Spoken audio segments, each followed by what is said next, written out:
Hey guys.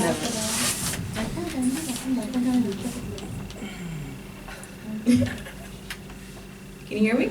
Yeah? Okay. Hey. Thank you guys for coming. I guess while we wait for a few more people, we'll just kind of introduce this new project that we decided to do. And basically, the series is called Shabab Talk, and every month, the idea is to bring up a new topic of conversation that is prominent in our society.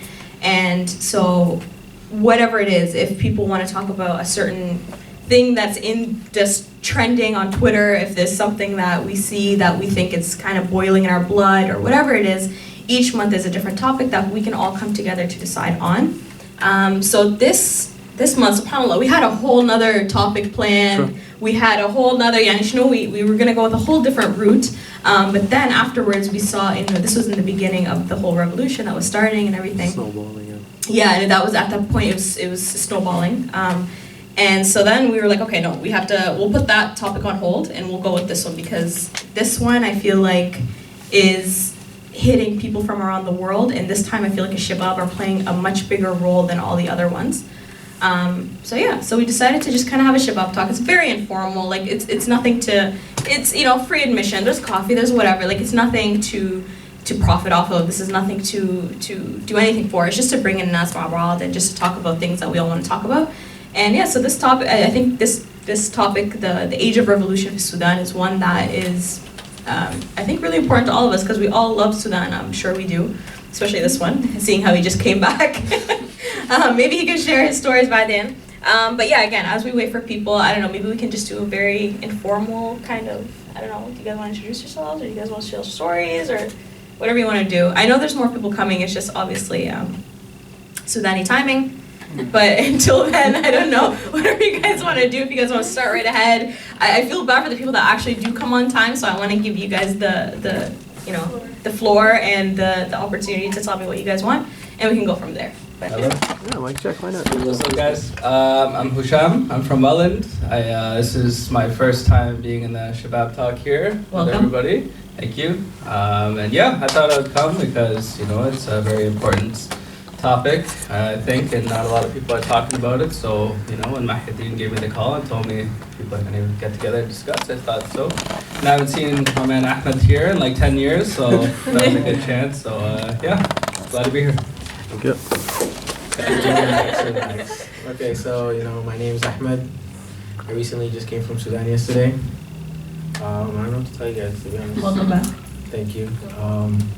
Had a really amazing time, especially for someone that hasn't been to Sudan for like 10 years. And what was the purpose of your travel to Sudan? Weddings. Nice. Wedding and vacation. Not revolution? No, it actually wasn't. Nice. But after going there, seeing like the lifestyle for some people, opens your eyes, especially if you're far away, because like we literally have two different lifestyles here and there for some people. So especially, and then you go to like how like you go get food, and then you realize like for them and how expensive it is for them and stuff, and then you do the math. For us, it's not really expensive. For them, it is. So like, and then people tell you how like the money changed. Like Aisha Wahdi's like cost like before it used to be like can't get you like 20 Aisha or something like that, or sit that like or whatever it was. But now it's like like it's expensive. So I don't know what to tell you. Like you want to talk wedding, bro? Man. I don't know why we're using mics. Oh, just pull it out, man. I mean, take it off the stand then, Yeah, Mustafa. So I haven't been to Sudan in a while either. It's been about 10 years for me too. So I want to go back like really badly, especially now that my dad's out there. He's gonna be out there for a while. So, but I still gotta finish school, so I'm planning to go out there in the next year, inshallah. And yeah, especially with what's going on out there, like, I'm trying to keep up with it as much as possible. But it would be a really good experience to go see that, because at the end of the day, like we're Sudanese Canadian, but we're Sudanese first. So, and yeah, it's obviously really important. So Yeah, that's why I'm really glad that we're coming together and having these talks, and I look forward to more of them. It's been almost 20 years for me. Over you. 20 years. 20 years. Since 2000. I'll finish it off by then, man. Go ahead. Don't feel bad. Yeah, I remember a lot. السلام عليكم. أنا اسمي مروان درار. نشكر جميع الناس اللي شاركونا بالأفكار بتاعتهم بتاعت شباب توك، وإن شاء الله يكون مشروع ناجح جدا جدا، بأنه يجي يناقشوا مشاريع كل الأفكار الشبابية. وفعلا قصة حزينة اللي بيحصل في السودان يعني، لكن نتمنى إن شاء الله بأنه ربنا ينصر إرادة الشعب كده إن شاء الله. So I'm Alaz. Last time I went to Sudan was 2015. I have all my family up there, and just hearing like what's been going on and like in the news, just hearing it from the news, hearing it from my mom, hearing my mom talk to my family back home in Sudan on the phone. It hurts me. Like I feel for them deeply. And I know that like the older generation, like we're the younger generation, but so we are the ones that have to try to make a change, because at the end of the day we're the future for Sudan. But just seeing like the older generation, like that's their country, and like before they like, you know, like they're getting older, before like anything happens, they want to see their country free, and like I know we all do too. So. Thank you. السلام عليكم. اسمي حباب. جيت من نياجرا فولز مع الأستاذة والأستاذة آية وأسير. عجبتني الفكرة الشباب توك يعني البرنامج، وحبيت يعني دائما بقول إنه الشباب في كندا يعني بتلقى كلنا أوكي سودانيين بنتلاقى في اللمات وأي حاجة، لكن بس كل السلام عليكم كيف تمام وخلاص. لكن إنه فكرة إنه الناس تتلمى والناس تتكلم مع بعض والناس تعرف بعض، يعني بالذات قصة الحاصل في السودان هسه الأيامات دي، وإنه الناس الشباب السوداني هنا to get involved، دي كانت بالنسبة لي حاجة كده I don't know. يعني I felt relieved إنه الناس they care about what's happening back home. ولغاية امبارح أسيد بتقول لي أوكي حتمشي ما حتمشي البرنامج ده، لغاية كده شوية يعني 200 قلت لك أوكي أنا حمشي. أنا صحت أوكي أسيد خلاص أنا ماشية. it's a very good idea. وإن شاء الله اللمات الجاية والشهور الجاية البرامج تكون الناس أكتر و well done. Assalamu alaikum. أنا آية, and I like the idea of this like Shabab Talk that's happening, because it gets us educated on what's happening in Sudan, because like we don't really, like people my age, we don't really talk about it as much, since يعني I haven't gone to Sudan like 2 years, which isn't that bad, لكن I still don't know what's happening, so I really like that idea. I think it's more than 2016. Really? Yeah. Okay. Okay, but yeah, I like the idea. Thank you. Okay, Salaam alaikum. أنا اسمي أسيل. As you guys saw in the past, like protests that we had هنا في Canada, I was in the one in Toronto and in Hamilton. أول حاجة داير أقول إنه زي ما حباب قالت، أنا متخيلت إنه الناس السودانيين هنا أول حاجة بالكمية اللي أنا شفتها وإنه متعاونين للدرجة دي. Like there's one thing we always know in the Sudanese, they're always united, no matter where they are. Sudanese people are always like together, they like to be there for each other. And then like we're all like one, we're all united at the end of the day. For seeing everybody there, it really warmed my heart. I was very happy. I felt more home. I didn't feel like I was في Canada. You know, I felt like I'm just around my people. It was a great time. And لما مشيت لبتاعت Hamilton, that's when I heard from Mahideen about the Shabab Talk, and that was great طبعا لأنه I don't know if you guys remember the last open mic thing that Sarah and I tried to do. It went well, alhamdulillah, and there is supposed to be another one, but I think the Shabab Talk should cover that and should educate us more, like all of you guys said, about what's going on back home, especially right now. We're losing a lot of people, a lot of like siblings, relatives, all that. So to just show our support mentally and just raising awareness هنا is the least we can do, since هنا we can't really do anything not being back home and stuff like that. فربنا إن شاء الله يصبر جميع الناس ونصر للجميع إن شاء الله جاي قريب. I did not state that sentence right, but you guys know what I'm trying to say. و hashtag تصفق بس. Bismillah ar-Rahman ar-Rahim. Assalamu alaikum everyone. Thank you so much for attending a Shabab Talk. It was an idea, and hopefully it will pay up dividends down the road. All I'm going to say is do not underestimate the power of youth, especially the Sudanese Canadian. There's a lot on our shoulder.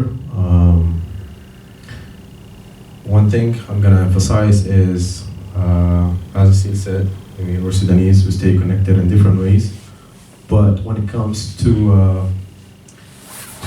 Jalia or Rabta, we need the youth to get more involved.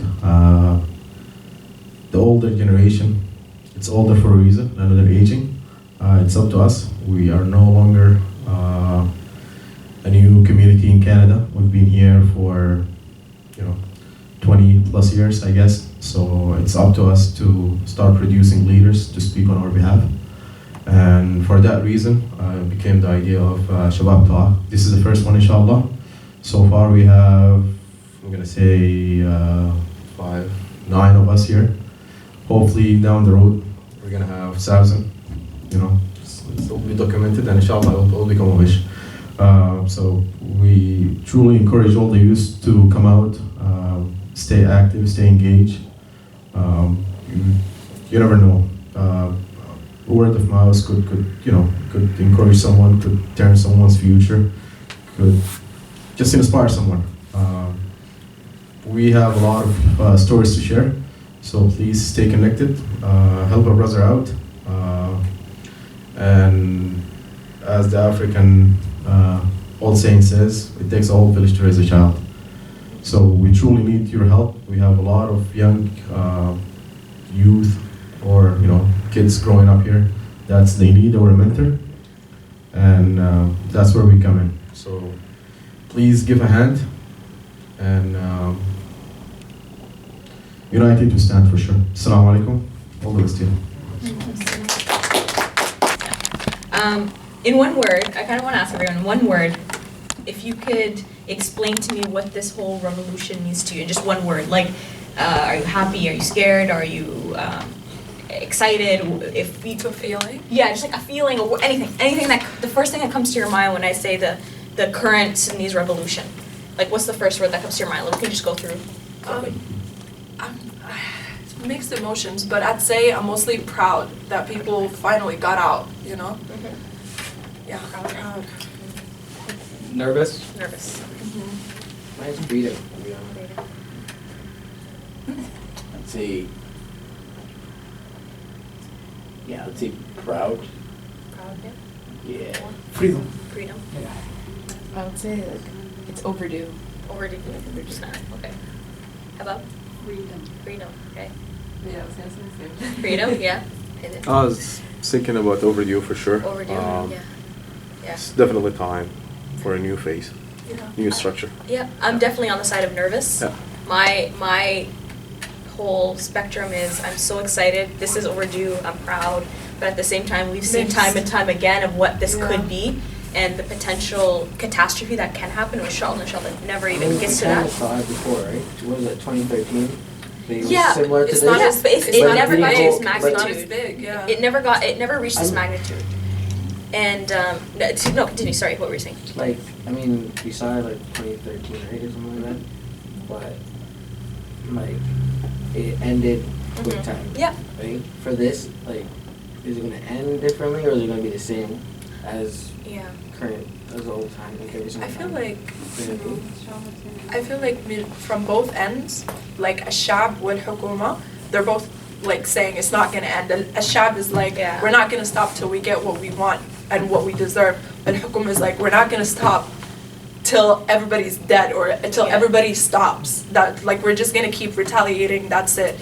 So it's like, it's good that this is happening. Shab does not want to back down and still is fighting. But at the same time, this is where I say it's mixed emotions for me, because like at the same time it's like enough with the killing, enough with like, again this takes me back to like لما أقول لك يعني أنا when I grew up in Sudan, I got to know إنه مثلا everybody's united. That's the one thing I knew. ما في زول تشاكل مع أخوه مع جيرانه مع ناسه. So how are you doing that to your own people? That's the question I keep asking myself. How do you go sleep at night knowing إنه that may be your neighbor, that may be your cousin, that may be your someone you know, and you're still killing them. You know. That's the thing. Like before, all the Sudani people were united, and now it's different. Like now people are against each other, so you don't know who to trust. So you don't know, like, if I trust this person, like, he might come in your house and just don't even trust him, he can just kill you. You know what I mean? Nowadays, like, everything is, like, you don't know who to trust, who not to trust. Before, like you said, everything is united. Like, you can trust this person in your life, but now can you really trust that person? I feel like though the lack of trust comes from the lack of security that people feel in the country. You know what I mean? Like it comes from this, they don't feel protected by their own government in which, or their own police force or their own military in which they are there, they're an institution to protect you. So then everyone's kind of like on edge and no one's kind of, I feel like it's just this if like my main source of protection is not protected, exactly. Who else is doing who do I it for me? trust? And it's like I feel like at this point the reason why I think they won't stop, and I mean I could be wrong, tomorrow they could stop, is you know how whenever you call back home and then like there's okay but you out that night like حالة صعبة, that's like the main line. But I feel like they took the term الحالة صعبة to a whole new dimension, and it's like أخير أنا أموت في الشارع من ما أموت في بيتي, like out of hunger or whatever. So I feel like people have now taken, they're like, okay, I'm either gonna die of hunger in my home, or I might as well just die on the streets as a, you know, a patriotic person. And I feel like the last few years, I feel like the sense of patriotism, if you ever talk to like someone from Sudan, like Sudan مرض, like ما أعرف شنو, والله Sudan, those Sudan, like there's never any sort of like, it's always negative. So it's like some people were thinking like, why would I ever go and risk my life and risk my family's life to go defend a country that I don't even care for?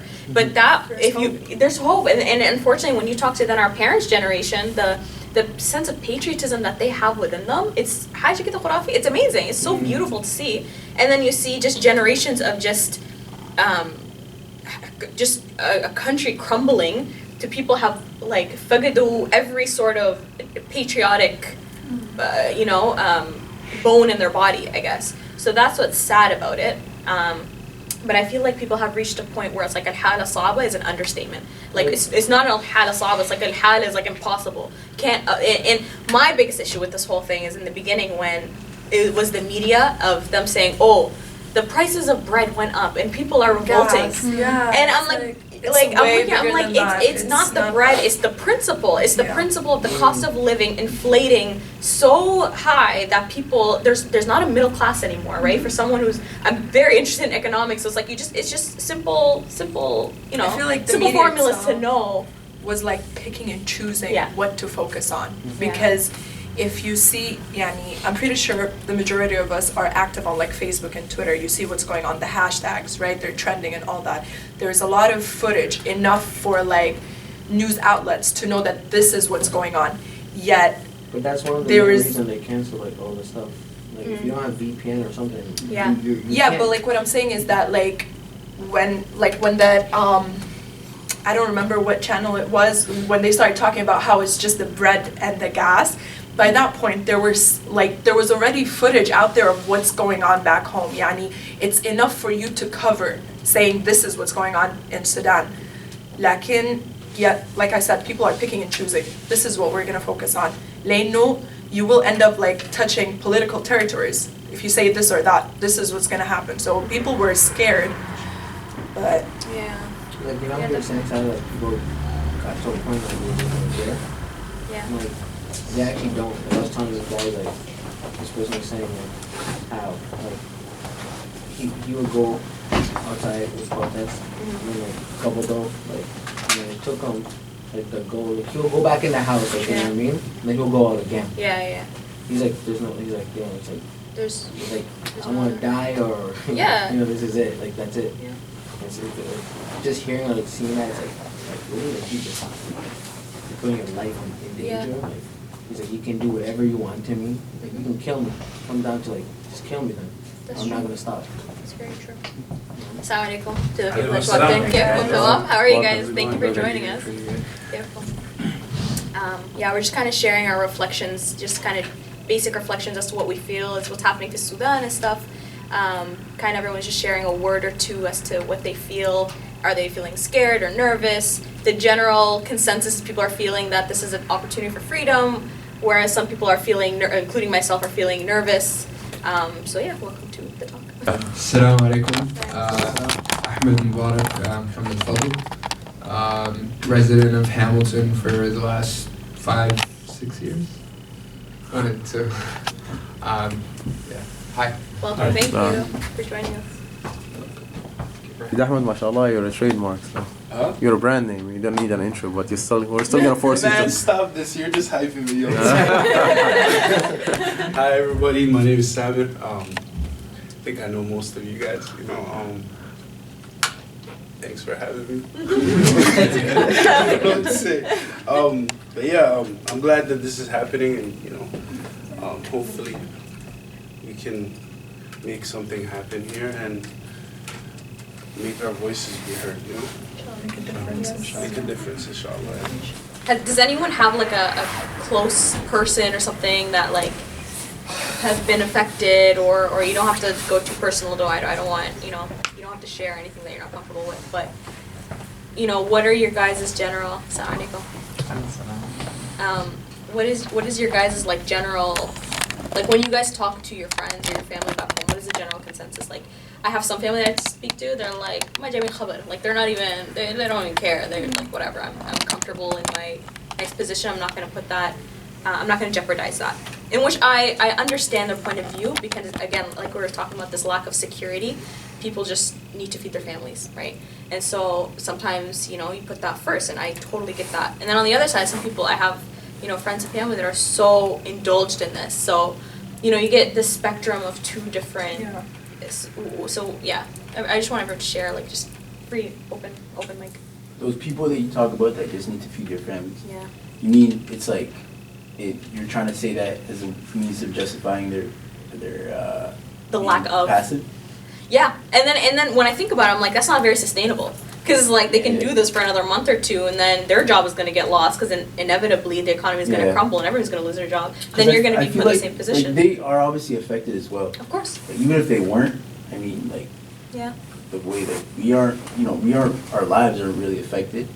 But like at the end of the day, it takes a certain degree of them. Like they're close to it. They're right there, right. And like you have to understand that we're all Sudanese. Mm-hmm. These are our people, yeah. And once you have that in your mind, you start to think about what's happening to these our people, and then like after you think about that, it's hard to really be passive. Yeah, I think exactly. it's hard to just shut a blind eye or just say like I'm just worried about mine, because even on just a humanitarian point of view, if you were just to hear about this, if I was hearing about this like as like another country that like I didn't even like know what was going on, and I'm sure a lot of bad things are happening around the world, and you know, for sure a lot of bad things are happening that we don't know of, and that's how it is in the world. Like a lot of people don't really know what's going on in Sudan. So like when I talk to people for the first time, or when I talk to people, like they're hearing this stuff for the first time, so educate them and stuff like that. But even if you know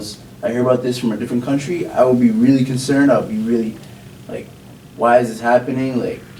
You know, something's wrong. What's being done about it? What's being done about it? Like, something just, to me, it irks me just hearing about this stuff. So. I can't understand how someone can be just like in the passive, country ignorant while about it's happening. Yeah. And yet Active. You're That means you have to be actively ignorant about it. Yeah, that's Means true. like that's a bad Which is sign. even worse. That's probably the most dangerous thing. That's true. The most dangerous thing.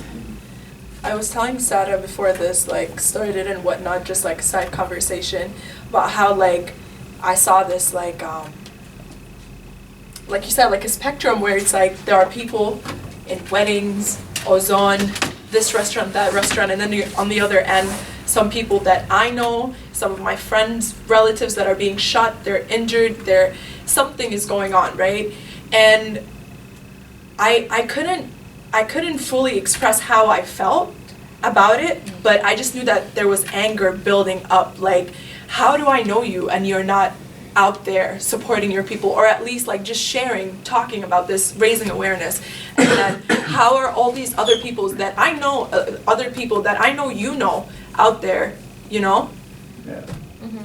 God knows what's going on, and I felt like people are just in denial, but they're not fully in denial, because there's no way you can be fully in denial when you're right there, and if you open bab betak, you can see what's going on. ما ممكن.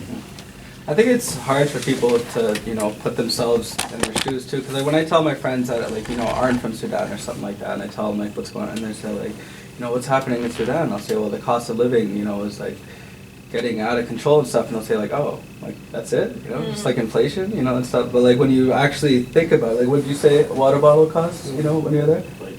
Like what's that in American or Canadian? It's like it's not a lot, but to them it's a lot. For them, Still, it's like, a lot, you know, yeah. when you put it in Canadian dollars, like say you go to a store and you try to buy a bottle of water and it costs you like, you know, $6, $7, $8, whatever it is, you know, then it, you know, In what last week only cost $2. Yeah, exactly. When you put it in terms like that, then they can relate. But you know, when you just try and explain it, they're just like, oh, it doesn't sound that bad, you know. Yeah, the cost of living goes up everywhere, you know. So.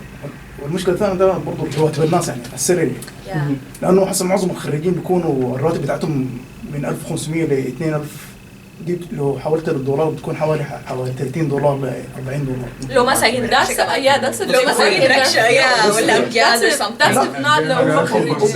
وغير كده في حاجه ثانيه هي $30 و $40 دي بتكون 500 في الشهر دي في نعمة man.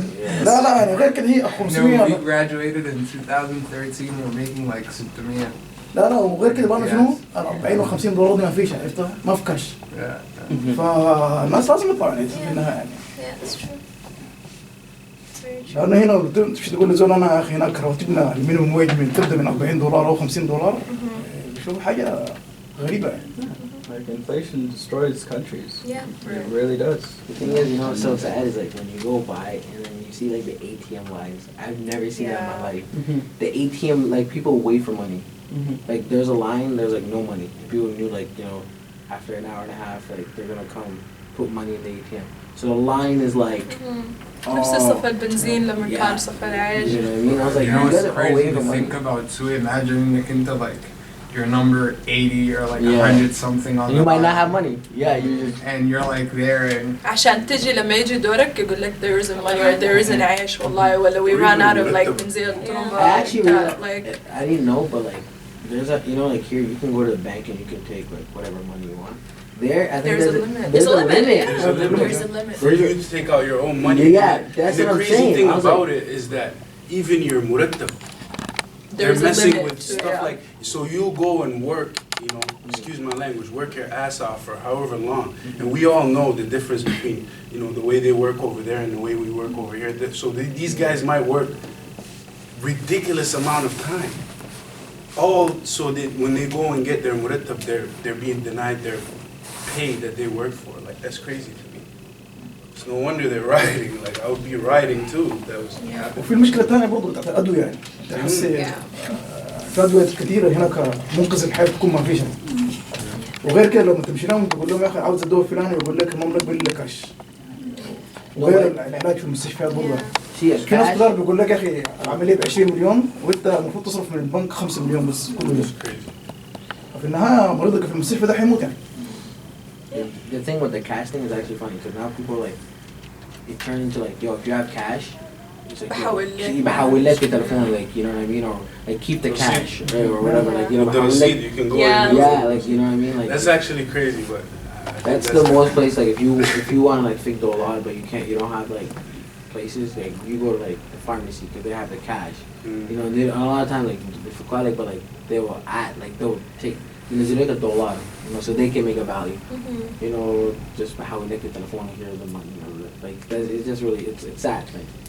Yeah, again, it goes back to that lack of security that everyone's feeling. Yeah. Lack of security against your own military, your own police force, your own government, your own president. And on top of that, the bank, you can't even get money. Like it's just and that messes with you psychologically, man. Like if you can't live, if you don't have the basic necessities, including cash that you have, but you physically don't have to then go pay for the things that you need, that messes with you psychologically. Like I can't even. Like, you know, they say God only gives you what you can handle, but like I could never imagine myself in that situation where you have the money and you need it for something dire, like you need something for urgent, but you can't use it because the bank in which you've trusted to put your money in is not giving it back to you. You can use it, also you can't get it. Yeah.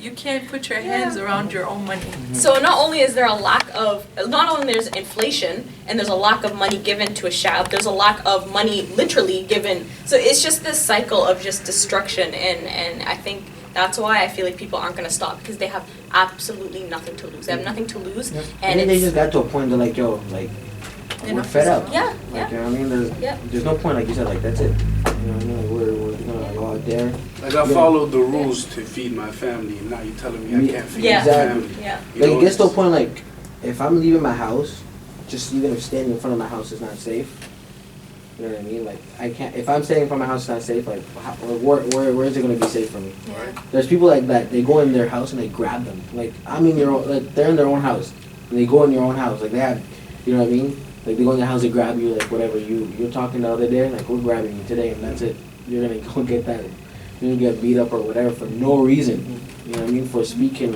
what they shouldn't be, like. Actually, I want to share a little situation that I had when I was over there, right?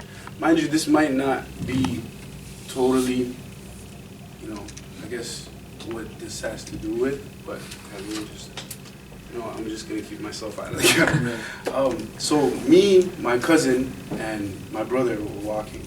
We were walking my girl cousin from our hilla to her hilla, where she lives, right? And out of the blue, a pickup truck full of asaka pulls up like right in front of us, you know, right, like stops right in front of us, and a guy comes out drunk out of his head with a Kalashnikov, you know, cocks it back and puts it in our face for no reason. Now at that point, I wouldn't say I'm new to the country, but I've been there for like a few months, you know, so I don't understand how things are going, like how things go over there, and just to have that kind of situation happen to you was just ridiculous, and that was a law enforcement personnel, I guess, you know. So it's crazy. It's just ridiculous, you know. And to even think about the fact that most of these people, the way they act that way is because they're not getting paid enough, or they're not getting, so that same askeri that probably pulled out the gun and put it in my face, right? That guy probably worked, we'll say, a week straight, no pay whatsoever. So the next best thing for him to do is to go and like hound somebody up for money, right? So it's just a vicious cycle that happens, you know. Yeah. They asked you for money, or? That was basically the whole thing. They wanted to ask us for money, but I guess the guy in the front recognized that me and my brother weren't from there because we had braided hair, and he's like, "Yo, you know, let's go." They just left. But it was just weird because they wanted to. They approached us with that kind of manner, you know, to kind of, you know, rob us. And just things change when you realize, okay, these guys might be from a different country or whatever. I think with the law enforcement too and everything, you know, like we say, we learn by example, or we follow our example. So let's take our president, in which we're supposed to look for as a leader of our nation. When the leader of our nation, and not many people know this, is wanted by the International Criminal Court for single-handedly starting a genocide in Darfur. Like a lot of people don't know this. A lot of people, when I say, yeah, Darfur is in Sudan, they're like, oh wow, really? I thought it was like, I don't even know where that is. Like, people don't even realize that Darfur is in Sudan. It's a western region of Sudan that there's genocide there from a president inflicting a genocide on his own people. His own people, just due to tribal, ethnic, it's just stupid mentality, right? As bluntly as I can possibly say. But so when your own leader is a criminal, what do you expect? Yeah. Like, what do you expect? Not Like, to even say what's happening in New Mountain. yeah, and that's in one sector of a very big country, mashallah. Like, if your own leader is a criminal and is wanted internationally for genocide, what do you expect that your law enforcement is going to be? Do you expect them to be angels? No, they're gonna follow the order of their leader, in which is a criminal. So it's just a cycle of, unless he leaves and unless his whole team leaves, there's nothing else that can be created from that. So. What do you guys think gonna happen now? Like, do you think he will be overturned, or you think he's gonna? Yeah. To be honest, the way it's going right now, the way it's going right now and what's being done currently, I think something has to change. I mean, it's good. Like, I guess in every revolution, it progresses. There's different steps. There's different stages. It has to start somewhere, and I think it's we've started. And this isn't the first revolution. I mean, I remember doing some protests in the last 10 years or so, because there's a lot of different trials that we've had in the past, and unfortunately there was nothing out of it. But right now, the way it's going right now, the people that are protesting are trying to do so peacefully, from what I've gathered mostly, and I honestly think it's really not like, it's not really, they're not going to budge. I honestly think the current regime they're not really going to respond to that, really.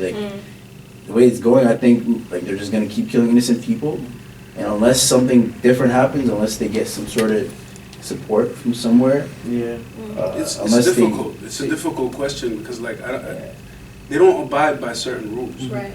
When you're dealing with an individual that's not abiding by certain rules, you never know what's going to happen. There's just some unspoken rules that you need to abide by as a human.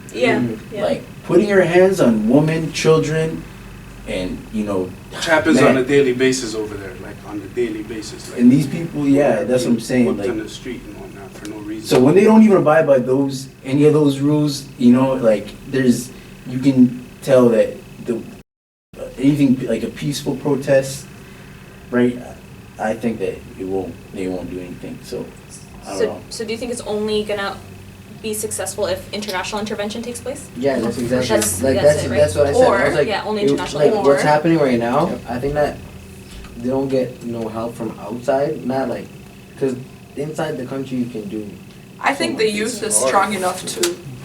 In the country?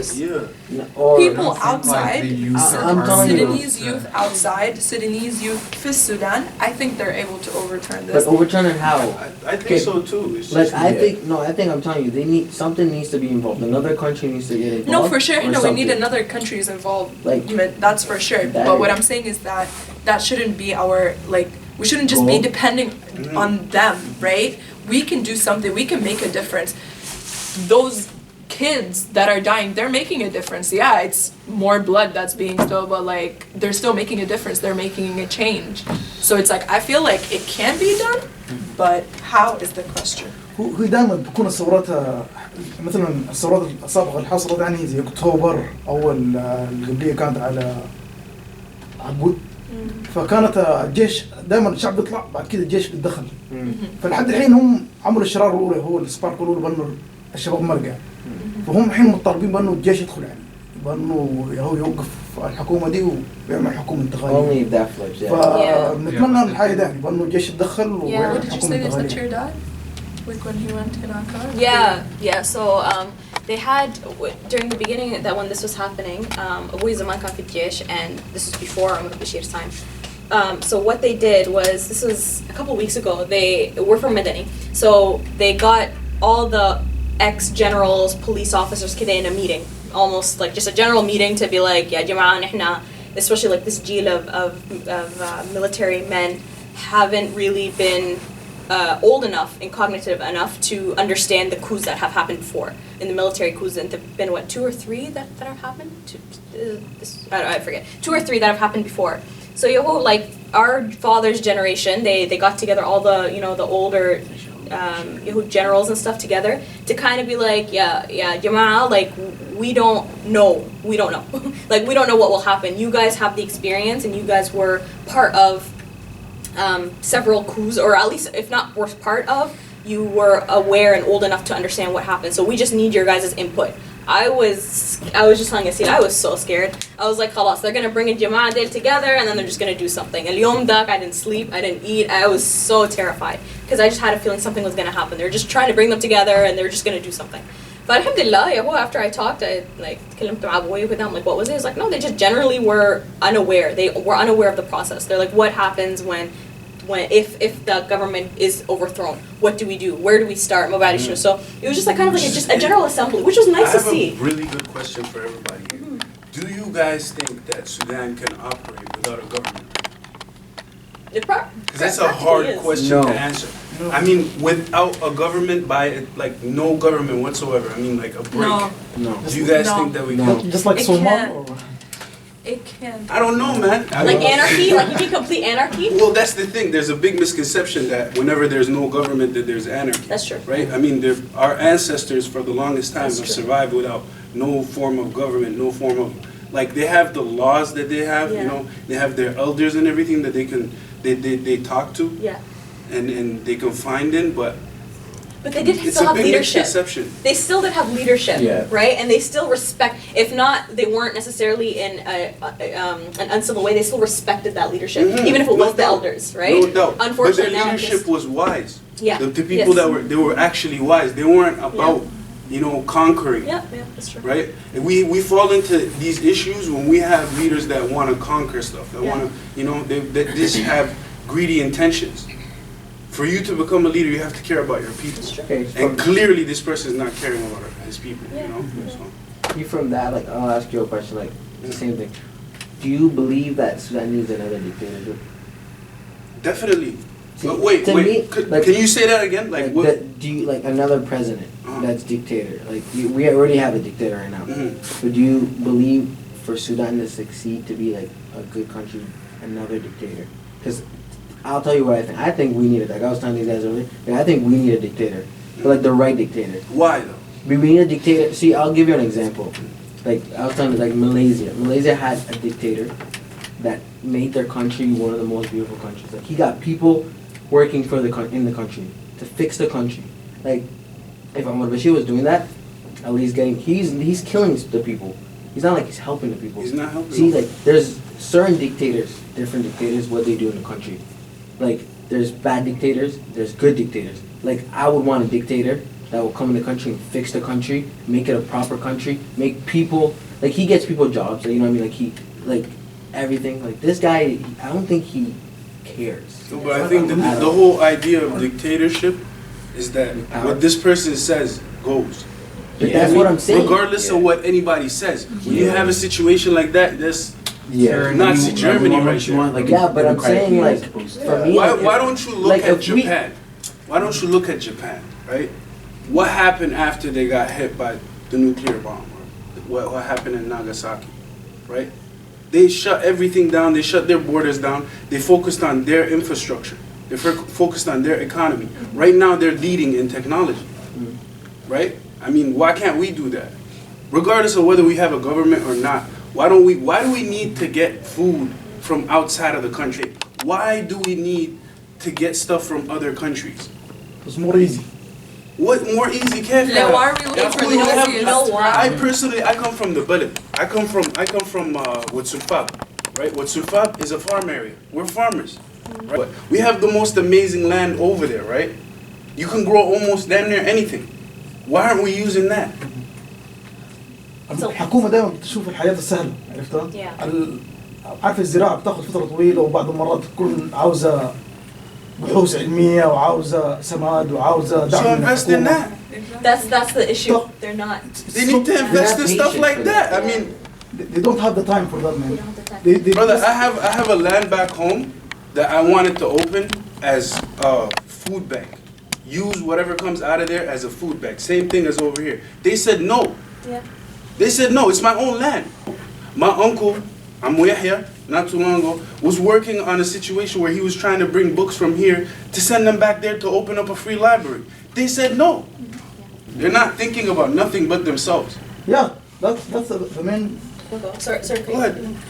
What happened a long time ago is, as you're saying, you're from an agriculture. Me too. I'm from Jazeera. Jazeera in general is an agricultural sector. Yeah. What happened was the government stopped subsidizing a lot of farmers. They stopped subsidizing a lot of people that worked in the agricultural sector. Why? Just like you were saying, it's easier to focus on technology. It's easier to focus on other things that aren't even as successful as other countries. They won't get to that, but they don't realize that what could make us economically stronger is our agriculture, and it is investing in the people that work in our agriculture, in our fil balad and everything. But they stopped those subsidies. They stopped investing in the people that provide us our agriculture. So then what happens is they go to al-Khartoum or they go to wherever, and they go to the urban city to go find, exactly, they think that the urban city is going to be better, so they go, and then which, as we know, the whole idea of gentrification and what I don't want to make this into a geography or a political lesson, but it's that idea that you go to the city and you have a better life and you have a better job, but then there's overpopulation and just so many things happen.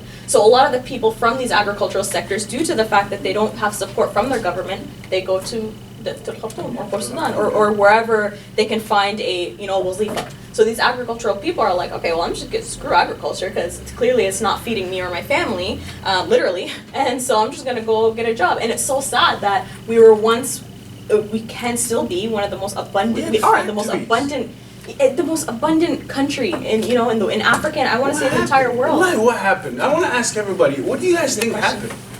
This is ridiculous. We had factories, we had so much stuff. People used to come to Sudan to learn. Yeah. We had the most amazing learning system. We had bursaries, bro. Do you guys know what bursaries are? That's what they're giving out here now. Pretty much what they're giving out here. المشكلة كلها بس في العقليات اللي بتحكم البلد، عرفتوا؟ Yeah. يعني لأن هي العقليات اللي بتحكم البلد كلها عسكرية وتكون جاي من الحكم العسكري، عرفتوا؟ لكن هم نظرهم بس كله بأن البلد أهم حاجة يكون فيها الأمانة. الجيش والشرطة والأمن يكونوا قويين، بعد كده البلد حيتطور يعني. وهو ده أكبر دليل اللي بأن البلد فاشل. I think the good news is eventually it'll become a lot better. I'm not just saying just because of time or whatever, and I'm not just saying we should sit on our asses and just hope that it works out, but because of the fact that I know I have a lot of hope and I have a lot of confidence in the youth out there, because I know that they're being educated. A lot of them are I'm hearing from my brother who visited there recently, just from his interactions with everyone. They're very aware, and they're pretty much all of them are in pretty much a consensus. And they're all ready to make a change. Exactly, they're mobilized. So eventually, that jesh you're talking about, and all of the institutions that comprise the Hakuma, they're gonna, the next generation is gonna step up. Bro, us too out here, we need more people that honestly, have the mentality that's a long time from now, and I don't think. I honestly. Bro, if right now Sudan was to fix up, sorry for cutting you off. No, yeah. I don't know. I'm very passionate about this conversation, but if Sudan was to fix up right now, you have opportunities to go back home and start your own business per se, right? Of course. Wouldn't you do that? Of course, like that's one of the things that my uncle always preaches to me, and that's one of the only thing I can say to him is that, man, I can't. There's no way right now that you can't start a business over there. You can't even if you try to give any sort of help, like you said. Yeah. Along the way, with this type of leadership, they're gonna make it hard. Man, so let's talk solutions, guys. I feel like I dampened the mood way too much right now. I'm not trying to be a pessimist, but let's talk solutions. What do you guys think, as the youth of today? What do you guys think would? Are you talking about what we can do? Yeah, what we can do from here. Yeah, what we can do. Obviously, I think it's obvious to everyone the most power that we have is going to be through our government, and that's with all the Sudanese people around the world. All the government. But like we said, having some external support is really important. They're not really getting any support from the Jish and the power hungry people over there. So, the only thing that concerns me is I'm not sure how interested they would be, I think they're very interested. What St. Catherine's did. Yeah, they had getting the mayor No, out. I'm saying how interested the do you think these governments around the world will be interested in helping? Yeah, but they pass it on, like, you know what I mean, like in what they did in St. Catharines, they have the mayor and all that, you know, going with it and marching, and then they have the power to pass it on to the higher ups to get, you know, the government, you know, in there, you know, because like the mayor in St. Catharines is a very small voice, and when you're talking about Canada in total, but like they have the power to pass it on, and you know. They said they'll make sure this gets to Trudeau. Well, my thing is, what do we expect? What do we expect the international community to really offer us? Actually, that's like Trudeau's coming to Brock on Tuesday, because like, and I'm going to go see him. Hopefully, I'm pretty sure we have enough Sudanese people in Brock to raise awareness on what's going on. So his youth ambassador right now is a Sudanese kid that I know. I'm pretty sure he's been talking his heart out.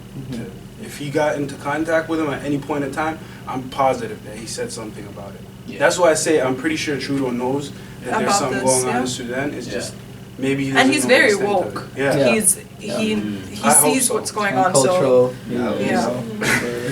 so as of Canada, I can say it's pretty interested in helping for sure. Okay. So what does help look like? That's exactly what I was. What is help? Is that going to be like, you know, having some sort of like UN effort? Because honestly, like, you know, the UN has this reputation that like when things like this happen, for example, if you look at genocides in the past in Rwanda, etc., of not being too effective, honestly. You know, honestly, I'm not sure how help would look like, you know, mobilizing troops, getting them in Sudan. That's something that I can't see happening, honestly. And it's scary too. Sending basic needs, I think. The issue is that whenever we have an external force that's going to join in and do something about it, we have issues of mistrust. You don't know what that external force is going to do. Whether they're going to come in and lock down everything and control. Yeah, like that kind of situation. You don't want that kind of situation to happen. That's why I've been iffy. Like I've gotten a few petitions to contact the UN and stuff, like on social media and stuff, but at the same time I've been iffy about that because I'm like morally like conflicted as to what might happen once people start doing that more and more, you know? Yeah. Not to say that we don't need their help. We do need the UN's help. Any help. It's just, you know. Yeah. It's like at this point, just thinking about it, it's like, where do you start from? I feel like that's the question. Like in my head, I always say, okay, khalas, abdu with the basic necessities of what they need. Like someone targets health, get medication, get all that. طيب قفلت الموضوع ده, what's next, you know? Because it's like Sudan got to a point where it's like ما مشكلة واحدة مليون ألف مشكلة. There's so many all like combined, so and it's like you don't know what do you tackle first. The source. You can't just keep. You can't say, okay, they need food, they need gas, they need money. All right, yeah, you keep doing that. Eventually, the same situation is gonna happen. It's not The sustainable. source, the government, like the law, not even the law. I don't even think they have. Like it's about what they've put in place, what they've established. Yeah. Yeah, and you know that's a source. So you What gotta those people go. are willing to do, like once they're in power like that, whether they're open-minded enough or power-hungry enough to go, it could go either or. Somebody can fake the funk for the longest time. These guys are showing how power-hungry and evil they are. I mean, we've seen that happen with Turabi, right? Yeah. We've seen that happen with Turabi. This guy took him for 2 years or whatever, comes back, everything goes to ruins. You know what I mean? So I mean, there's people out there that might be put in power, but it's just scary to know if, like, you have to know if that person means well. And that's our dilemma right now. Once we put somebody in power, I don't even know how that would happen, right? How would that happen? How would we put somebody in power? Like the Sudanese people over there, would it be an election? What would it be? What would it look like? Out of power first. And at that point, And yeah. who's that person gonna be? Is it gonna be? It's not a democracy. They don't have elections. They don't have elections and stuff like that. So it's. They have a fake. That's why I say we have a issue here. That's what I was thinking. I was thinking after all this, what might just happen is another fake election, and then we're back where we started. Like, I honestly, I wouldn't be surprised if we hear. Man, I hope not, but you know, if you hear anything about an election, everyone knows what's happening. You know, like everyone knows it's gonna be the same thing. You know, and even if it isn't Bashir winning the next one, it's gonna be someone from his regime. Yeah, exactly. And I just realized Sudanese people need a lot of healing. Yeah. We did a lot of healing because like To trust after someone all else of that with, 30 like- years, we're living through PTSD right now. Mm-hmm. A lot of people over there are living through PTSD because they don't know who to trust at this point. Everybody's been, hectic, or at least this guy has been there for 30 years. People look for independent. Yeah. Some people they come from outside the parties, the old parties. And حيكون الأمر جديد يعني بالنسبة لنا. I think, and I haven't, I'm not sure if you guys have, but I haven't really heard of any like centralized leadership from the ones that are revolting. I'm not sure if that's a good thing or not. Having a certain leadership, thinking, okay, these are the people leading it. These are the prime. I know it's youth, but I'm not sure if it's a good thing to think that it's decentralized or centralized leadership from the revolution or not. I'm not sure what Because we have a lot of factions over there. We have and I think there shouldn't be leadership only because if you look at الدول الثانية like Syria, why is it like the biggest mess that it is in today? Because a lot of people want to take ownership of a revolution. So it's like when you want to, and then this group wants to take ownership of this revolution, then this group, and then they start clashing, and then it's just a whole mess. So what I like about this is that I don't feel like anyone's trying to take ownership of this protest. Everyone's just coming out together. Let's just go out with the same mentality. Let's take this regime down. And I think to go off of your point, I think it's good that it's not centralized. I don't know if it's not centralized or not, but I don't think it is. You guys can correct me if I'm wrong. It was Adbara that started it. Adbara started, yes. But I mean, like, there's not like a central, like a group or like you know what I mean? Like a group It of wasn't. people. You wouldn't say it was like something planned per Like not se. like a It's just club. like it's like خلاص we're done. We're just- fed up. It's just like خلاص. Exactly. Literally. Yeah. That's too much. Yeah. I feel like it's mostly the ones that happened in Khartoum that you'd say they're planned. Like خلاص okay, people should go out اللي يعمل كده أو تعمل كده whatnot.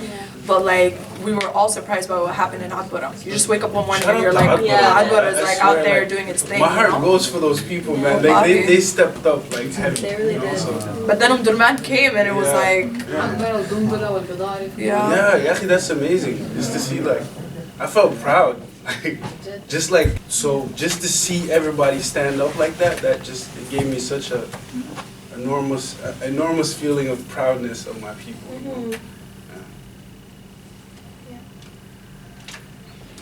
Also, thank you to Asil who made this video. It's such a nice like compilation of things that have been happening over the past 3 weeks. She literally got videos of things in Sudan, here. Whatever screenshot I was like able to she literally get, made this on her own. Send it to me. And like send it to me. I would love to like feature it at the end of this video. Yeah, she compiled it and like a bunch of pictures and videos together to kind of give you. And a quick shout out to Samani Hajar. I used his song Sudan Revolts on the background. Tessie, she just muted it, but like I'll play it like the full thing later. Yeah, it's playing in the background. It's just what's been like roaming around Twitter, Facebook. A lot of it is, this is Toronto. Habab, do you see yourself over there? Yeah, just like, that's me. But Asil got famous. But You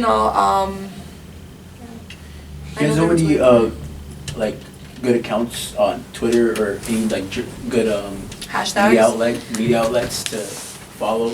There is just follow the hashtag, to be honest. Like I wrote it في واحدة من الصور هنا في النهاية, but it's like مدن السودان تنتفض.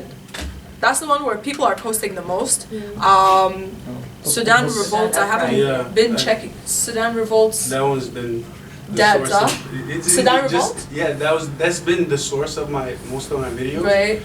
And I always hashtag it, but I'm pretty sure like it died down right now. And I'd say follow Yusra al-Baghir. Yeah, she's for sure. She's up to date. So تسقط بس. This, you know what? We should get a list of it, and then I'll edit it into the video. Like I'll have it scrolling down. Like so that's a good idea. Yeah. Okay. Yeah, if everyone by the end of this can just think of like one or two. But I got the majority. Mine was Yusra al-Baghir. She's the UK journalist. Yeah, Rami Dawood, في أمريكا. He posted a lot, especially. Yesterday or the day before, because one of the people that died is his cousin, so he was just, my heart goes out to him and his family. But yeah. That's where I got the majority of the stuff from. I feel like I got to this point where it's like I can't express how I feel anymore. Like a couple of days ago, I just broke down and I'm like, I don't know what's going on. Like, because I felt like there's a lot of people that are interested in knowing, and they come and ask me like, oh, what's going on for Sudan? We know you're Sudanese, so what's going on back home? Can you educate us a little bit more about what's going on? We saw you going to protest, blah, blah, blah. And I found myself just frozen. Like, I'm like, I don't know what's going on. Yeah. I don't know. Like, they're like, but you're putting a lot of people that are dying and a lot of people that are injured. I'm like, whatever you see is what's going on. But I got to a point where I'm like, is this gonna end? Is it not gonna like end? Is it gonna be okay? Is it ever gonna be okay? Will I ever go back home? You know? بقيت في حالة كده shock. Like, I don't know. I think everyone had that moment. For me, at my moment, I was telling you, remember I was saying at work? Yeah. So I work for an NGO, and the typical narrative of every day, we're monitoring the situation in Syria or Palestine or whatever. It was the day I went to work and I saw like everyone kind of shuffling. I'm like, what's going on? And then they're like, oh, we're just preemptively planning just in case something happens. I'm like, where? What are we talking about today? Syria? Yeah, man. They're like, no, Sudan. Just in case. Just in case. So, you know, the goal of a humanitarian organization is to have the funds and the resources ready in case an emergency does happen. That was the day I was like, oh snap. Like the day that I do this on a daily basis. I come to work. Wake up call. It was a wake up call. And it was so, like, I'm not to say that I wasn't connected to al-hasil fil, you know, al-bildan al-thaniya, but when it's your own. It just hit you. And I've never thought of Sudan, at least, you know, generally in such saying that it could possibly become an emergency state. That's when I was like, oh man, that was an emotional day for me at work. Or like when I heard, yeah, you were like today I had a hard time at work. Like they were playing it, and you know, it's like all my coworkers are so, especially so. I don't want to say detached, but we're so objectively planning. They're yeah. So if this case, so right now it's still considered a political issue. So it's hard for humanitarian. It's like that's my country they're talking about. It's hard for humanitarian organizations to intervene because under like Canadian law, you're not allowed to intervene with anything political. If you're a registered charity, you cannot. If it's political, you can't do. It's not that you can't do anything, but it's only until it reaches a state of emergency or whatever, or sustainable development. So when they were talking about my country, it wasn't that day. I was like, I couldn't just do my regular work that I usually do or whatever. It's different. It was so different. Like I'm like, oh my goodness, like, you know, this could actually be something. This could actually be one day we're doing fundraisers and hashtag this, hashtag Save Sudan, hashtag whatever, because our people, like our family is in a state of emergency. When inshallah, I pray to God that it never reaches that point. But just that conversation at work that happened, that triggered me. That one was like, oh my God, it's, you know, it could happen. Just the idea that it could happen got me a little frazzled. But yeah, I think everyone's had that moment. That was mine anyways, for sure. But, yeah. Have you guys seen a surah circulating the net? This one specifically? This one, all these images, if you do zoom in, I wasn't able to, but these are all victims that did die or get injured or from when the protest started, from the revolution started, sorry. So, these are all people, I can see one from right here, this is someone who was taken in and he was beaten up. I remember that specific Surah Lana Talahasi, his head got shaved off. It's just the basic things they do when they take you in. Who heard of Beit al-Ishbah? Anybody? Everybody, huh? I haven't. Al-Ishbah is a place where political. Anybody want to explain?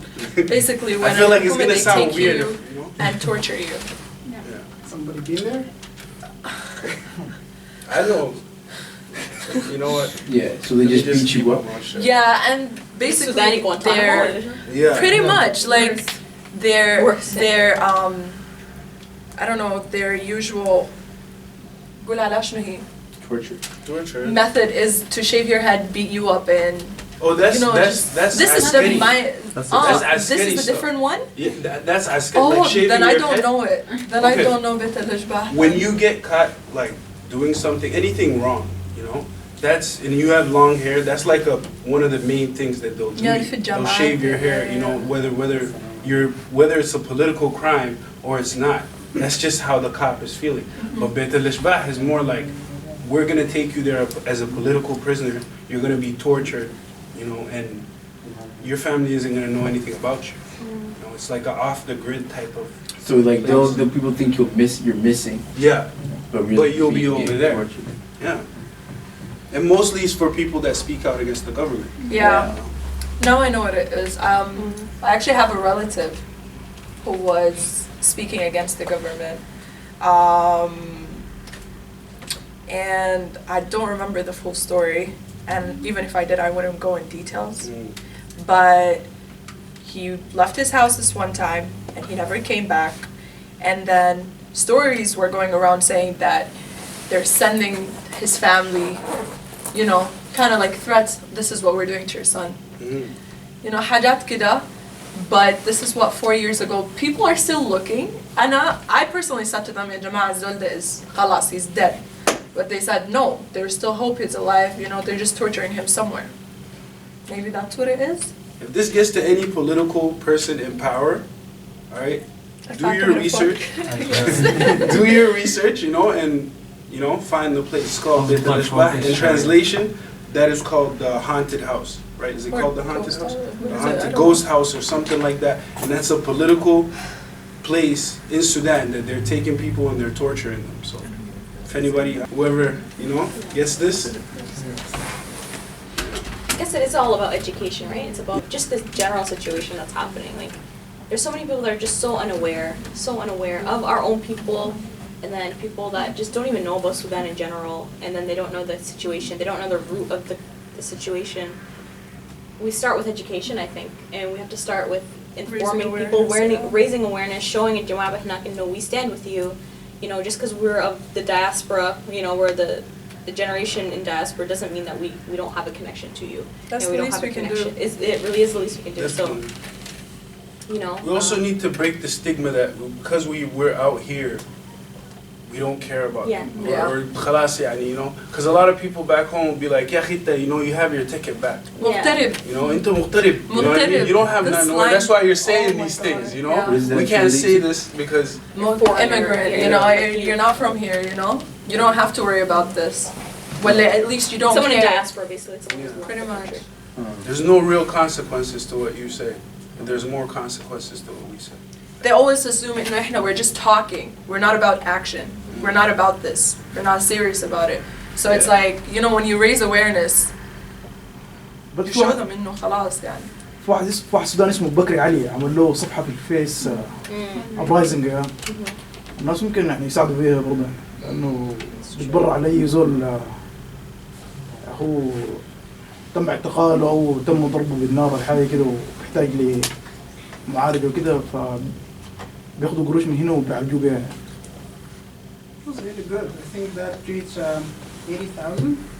Group? I think now the fund. Yeah, there is one. Yeah, 80,000 now. No, 80,000 to this no, day. it's like not 3 weeks, 2 weeks. Yeah. Wow. I think Becky was born in the U.S., right? Yeah, so that shows how everyone is committed. Yeah. They feel that Sudan is their own home country. Honestly, even if you're not Sudanese, it requires action. It requires everyone to move for it. If it's your own blood, that requires something else. And it's amazing to see how, like, people here, I personally had a lot of my friends saying, how can we help? And that really warmed my heart because I'm like, you're willing to sacrifice yourself for my country? And they're like, yeah. Like, most of them related it to, like, we're all African. We're all one. We're all, you know, united. We have to help each other. But, like, just the thought of hearing something like that from someone who is not Sudanese, someone who's not going through this, it's really great. So if that, in addition to like the Sudanese people around the world, we can make a difference. I know we can. It's doable. I don't want to say it's easy, but it's doable. I think it is. I mean, they've done it before. You know what I mean? In the past, we've overthrown. Not me, but you know,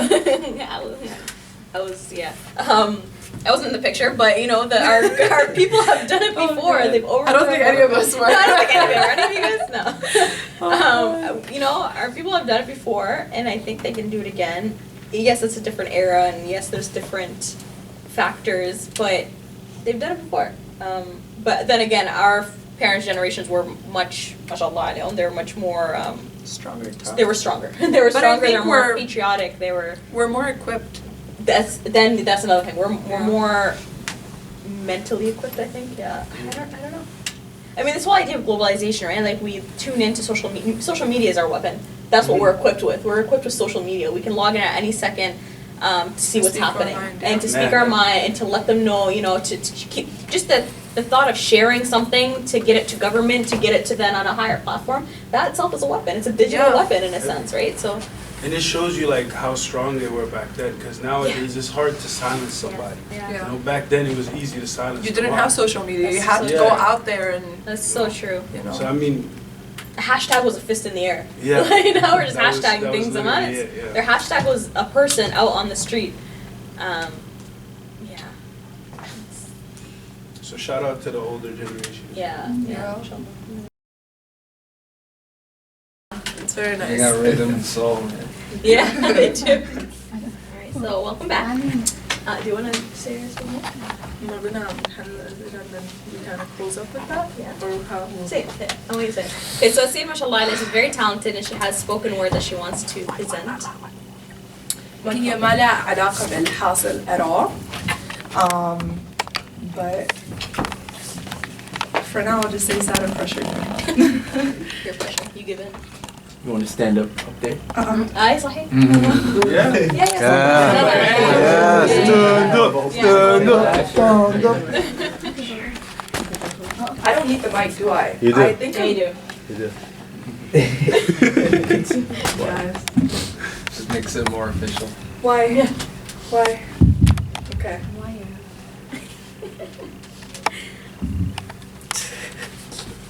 Okay. You're matching the flag, come on. You look very patriotic. Yeah. Okay. Okay. أديكم a background of like the speech that I wrote. أول حاجة اسمها قبيلة and okay. At some point, this was June, Chris, I started a blog where I just share all my pieces, my poetry بكتبها بخدها هناك, just so it can be like some sort of like platform for me بعدين for, I'm a media and comm student, so it would be useful for me for my 3rd and 4th year to kind of show that. I came across some guy that was talking about Sudan, he's from there, so I was just really inspired. Here's how it goes. قبيلة, tell me where you're from. أنت من وين? I'll tell you أنا من وين. I'm from a قبيلة joining tribes, yours and mine. قبيلة, you heard of Sudan? That's our tribe. That's our قبيلة. That is our home. بحري درمان, Kosti or Sinnar. Sudan جمعتنا as one. As a قبيلة we stand. But قبيلة, how come I never heard of you? أنت رباطابية ولا زغاوية? أنت هدندوية ولا من الدنكا? Where do you come from? Does it matter though? Because either way, I think you're a beauty. Either way, I admire your presence. Either way, you look like a kandaka. Are you a kandaka? You are a kandaka. I see a kandaka. Kandaka Sudaniya, kandaka Shaja'a, kandaka Qabaili. I'm glad I met you, Qabila. Thank you.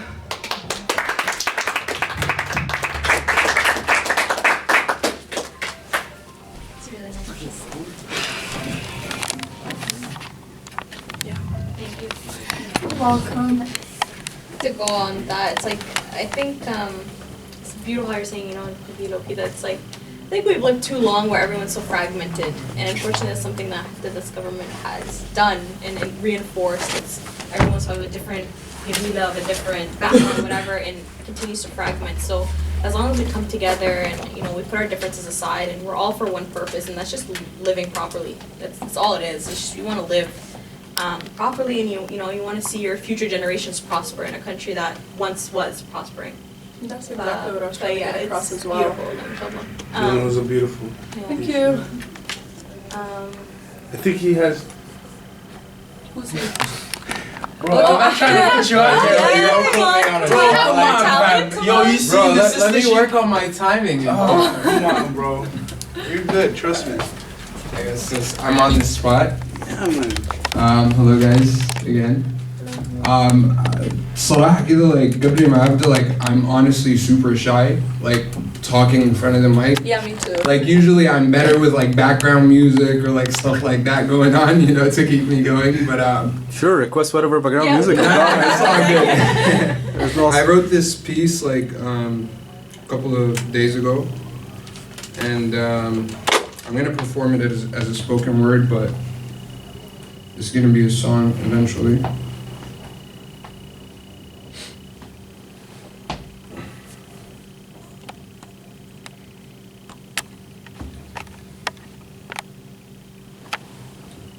So it goes, يا أخي الناس تعبانة، يا أخي الناس قرفانة، أبكر شقيد أختانة. You think your shit doesn't smell like an al-bashir? I can tell you know it well, you expel pheromones jabana. يا أخي الناس تعبانة، يا أخي الناس قرفانة، أبكر شقيد أختانة. Around your corner, all that I can smell is afana. We gon' keep coming at you till you say kafana. Kafana, kafana, kafana. My brother is still getting shot dead in the streets. This ain't no riot for bread, it's a call for peace. Crooked police, we need due process at least. No justice, no peace, we're letting history repeat. Life ain't cheap, so how you shed my blood like it's rakhis? We need Umar and peace for 29 years, suppression of speech. And strategic planning to the wayside, he's only good at lagis. I said strategic planning to the wayside, he's only good at lagis.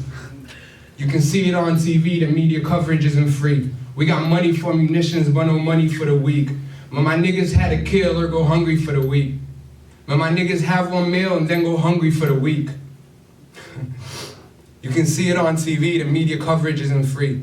We got money for munitions, but no money for the weak. But my niggas had to kill or go hungry for the week. Some are slanging pills so they ain't hungry when they sleep. يا أخي الناس تعبانة، يا أخي الناس قرفانة. أبكر شقيد أختانة. You think your shit doesn't smell like a al-bashir, but I can tell you know it well, you expel pheromones jabana. Around your corner, all that I can smell is afana. I know that you can tell because your pheromones jabana. The media hides the facts and your favorite bank's complacent. Cover the truth under wraps and they give us blanket statements. Divide and conquer all they create. Within the masses' hatred, massive chambers to keep our echoes stagnant. Trapped in stasis, packed in basements, fascist statement. Try to keep the fam displaced in. Hand in hand, we can stop this train that in its tracks, let's face it. Fam, the genocide for Darfur? Nah, we won't forget that. The South and North war, nigga? Yeah, you're gonna regret that. The government was never for the people, but you would get that. It's time that you accept that. Nothing you do won't ever bring success back. We all know about the stocks in this Libyan. We all know about your stocks in the Libyan slave market. Sold our troops in Yemen for Saudi warplane targets. On a hunt, no debate. Need your head on a stake, no delay. See the snake, put his head on a stake. See,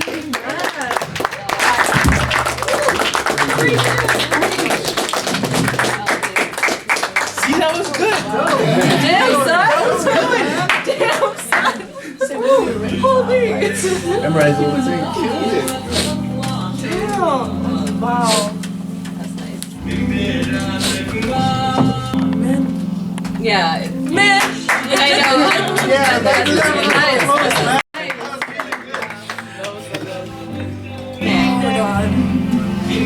You see what al-bashir makes us do? Literally. It's like, okay. No, it's so serious. No, but I'm actually happy. Like those.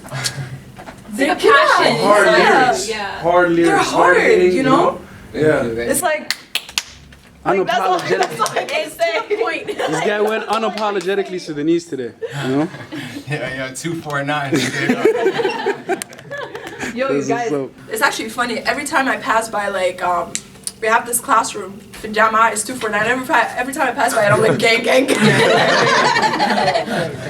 It's so funny. Every time I pass by it, I'm like, gang, gang, gang. That's my city, you know? Anybody else has anything? Yeah, Have you got real, something to say? You know, like, I feel like I'm sweating here. I saw you. Let's go. No spoken word. Anything, you guys, like, just كلام كده يعني I'm not gonna do it. من القلب زي ما بقولوا, like. So basically, للناس that came in a little later, the whole idea of the Shabab Talk is just to literally just speak your mind. This is an open platform to say anything. If there's just one little thing that's just sitting on your heart that you want to say, you can say. Speaking of a platform, someone عنده حبيبي عندك كلام نكتة خلينا الكلام كده عندها نكتة قالت Let's go حبا المايك والله ما عندي حاجة والله لو عندي شيء حطلع لكن ما عندي حاجة والله. Yeah, so every month we want to have a different topic. So this topic we decided because this is such a pressing, you know, it's in the headlines and this is so dear to us that we decided to go with this topic in a sense of the revolution in Sudan. So every month we're going to have a different topic and not just us deciding, but like we want everyone to decide the topic. Like all your takes. All your takes. Like what we want to know what you want to discuss because, initially this is supposed to be, your voices need to be heard as well. How do you feel towards, not necessarily Hassan for Sudan. How do you feel as, I don't know, one of the topics could be like as a Sudanese Canadian youth. How's your life? يعني كده in one, put it together. This is something we can discuss. Topics like that, you guys are more than welcome. That was actually our initial really? Yeah, that was actually what we were going to do. Like. We were going to talk about like the struggles of the Sudanese Canadian diaspora and that's that identity crisis that I know we've all felt at least one point of our life. If it's not ongoing, which it is for me, that's all telling that for sure. Oh my god. But that was going to be actually the original one, and then once we saw this snowball effect happening, and we decided that hey, why don't we take this approach? But why don't we leave this topic with optimism, and shall we all say يعني just حاجة واحدة كده that we love about Sudan, or we نتمنى Sudan, or something that we are hopeful for, or just something that, like anything. It could be. I think Marwan wanted to say something, right? You wanted to say something قبل شوي قبل ما هي تبدأ تتكلم. في قصيدة بتاعت حبيب شريف تعرفوها. يا سلام. يا سلام. Okay. I like this. Hidden talents already. Okay. Let me get in position. No. Oh my god, you have to be careful. Catastrophe.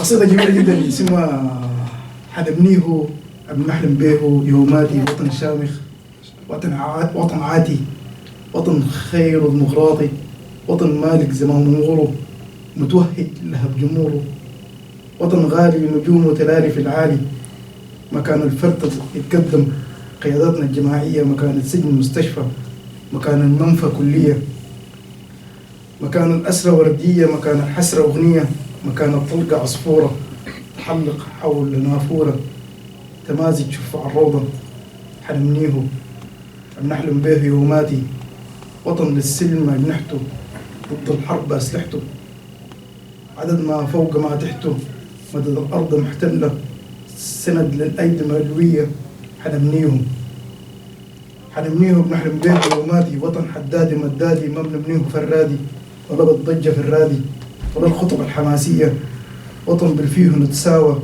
نحلم نقرأ نتداوى مساكن كهرباء موية تحتنا الظلمة تتهاوى نخط الفجر طاقية تطلع شمس مبهورة بخطب الشعب منهورة تخلي الدنيا مبهورة إرادة واحدة شعبية.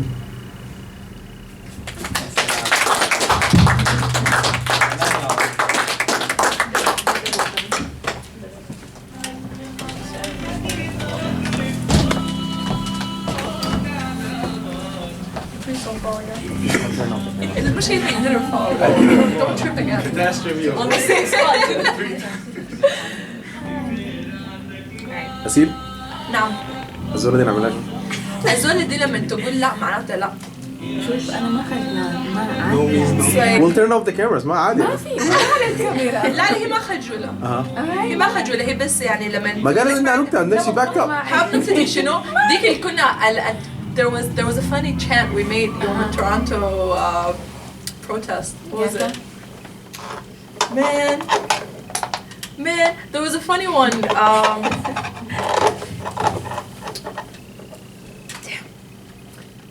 حتى انت قلت لي ما ممكن نقولها. Thank you. Thank you. Yeah, I feel left out now.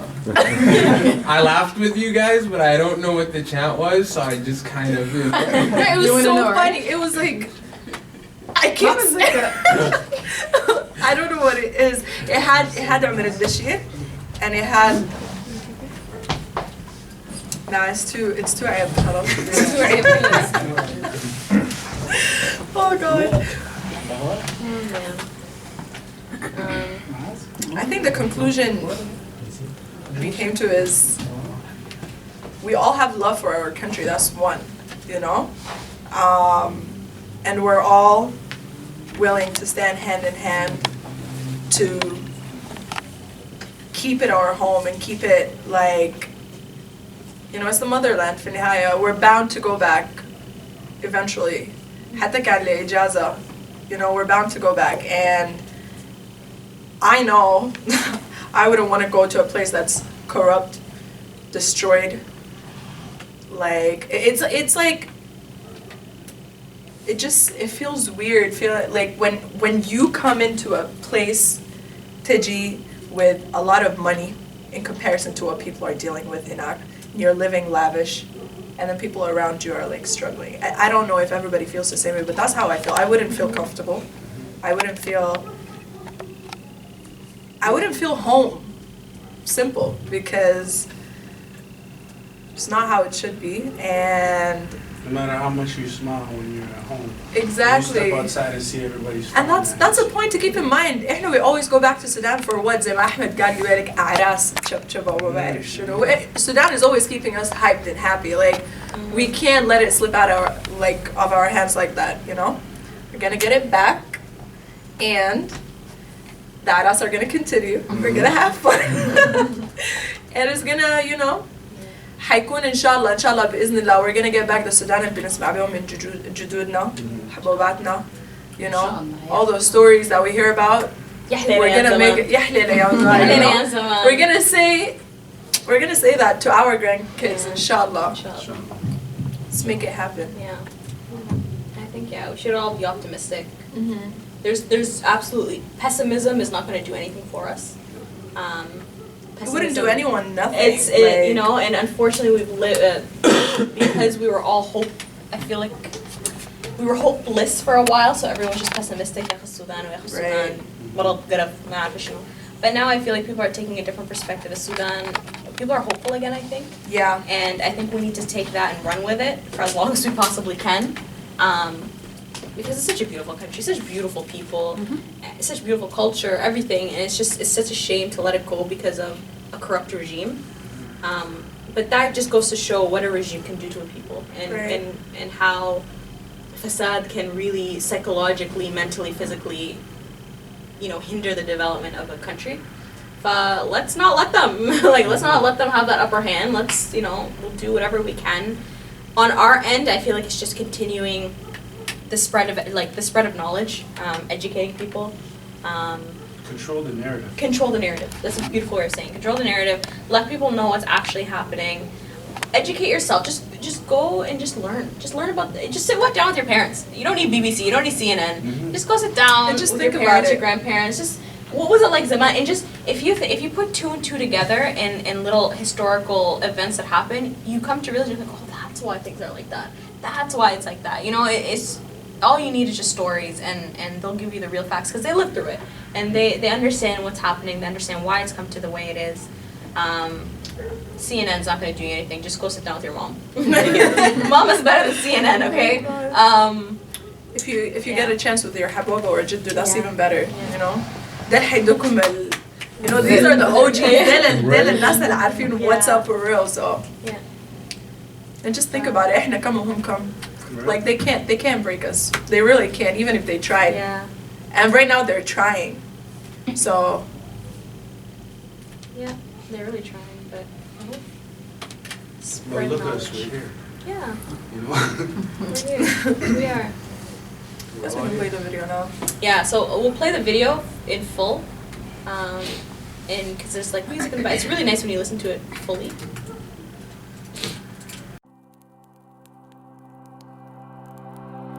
على أجنحة الفجر ترفرف فوق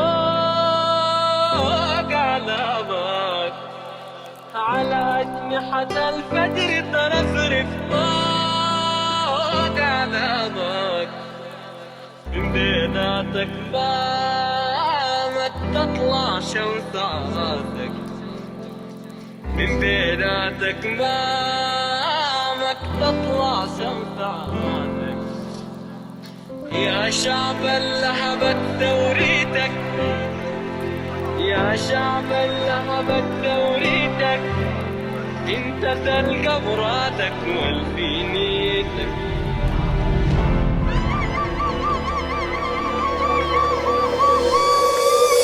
قوة الوجيه هو أسلم قوة الوجيه هو أسلم حركات هو أسلم حركات الوجيه هو أسلم جنن الغنى هو أسلم جنن الغنى هو أسلم عظم الغنى هو أسلم حركات هو أسلم قوة الوجيه هو أسلم قوة الوجيه هو أسلم حركات هو أسلم حركات الوجيه هو أسلم جنن الغنى هو أسلم جنن الغنى هو أسلم عظم الغنى هو أسلم حركات هو أسلم أجمعك بخرب المؤسسات وبشق المنشآت ده جزء شنو؟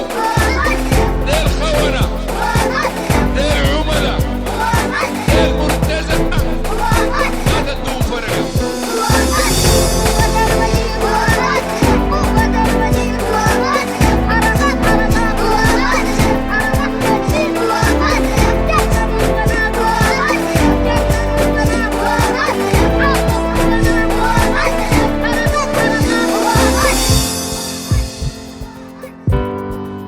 انت يا شناعة زيتك احنا ما جايين عشانك انت يا بوليس انا ما عملت لك شيء انا ما طالب بحقي انا ما طالب بالعيش انا ما طالب بلقمة العيش يا عصايا ليه المظاهرة الكبيرة قامت قوات الشرطة والأمن بتفريقها بالقوة وكذلك استخدمت الغاز المسيل للدموع بالإضافة إلى الرصاص الحي وفقا لمصادر طبية التي أكدت وقوع عدد من الحالات والإصابات بعضها خطرة بعضها طلق ناري في الرأس. احنا فرقنا اي زول وقف هنا عمل العلو يا بنعيش احرار يا بنموت رجال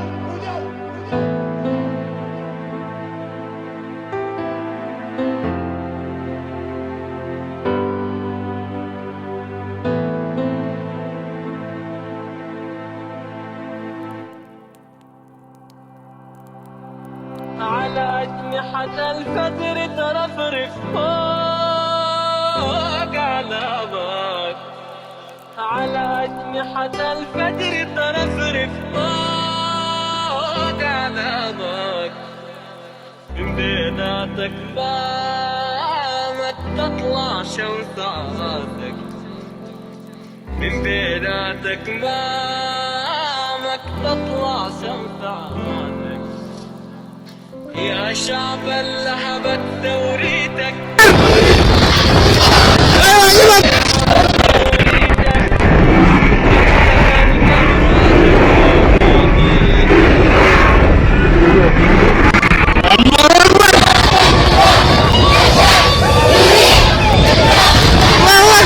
قوة الوجيه هو أسلم حركات هو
بحكي أنا بطالب العيش أنا بطالب لقمة العيش يا عصايا ليه الكبيرة قامت قوات الشرطة والأمن بتفريقها بالقوة، وكذلك استخدمت الغاز المسيل للدموع بالإضافة إلى الرصاص الحي وفقا لمصادر طبية التي أكدت وقوع عدد من الحالات والإصابات، بعضها خطرة بعضها طلق ناري في الرأس. إحنا فرقنا أي زول وقف هنا عمل العدو، يا بنعيش أحرار يا بنموت رجال.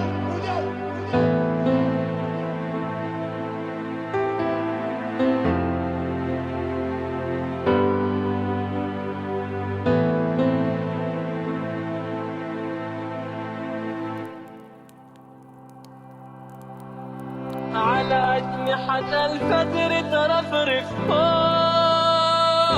علامات، على أجنحة الفجر ترفرف فوق علامات، من بيناتك بامك تطلع شمس عراتك، من بيناتك بامك تطلع شمس عراتك، يا شعب اللهبت ثوريتك، يا شعب اللهبت ثوريتك، انت تلقى مراتك والفينيتك.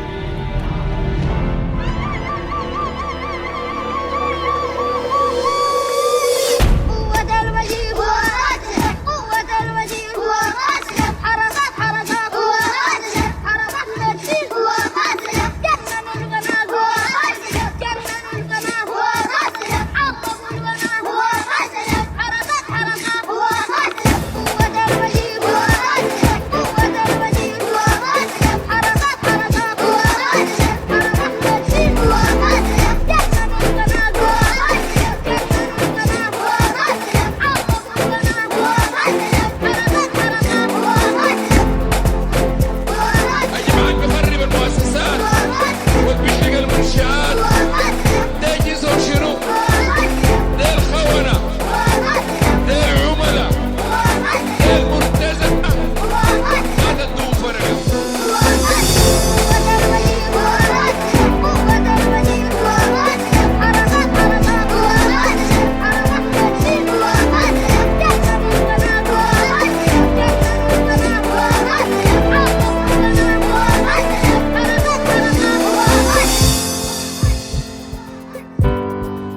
انت عشان عصايتك، احنا ما جايين عشانك انت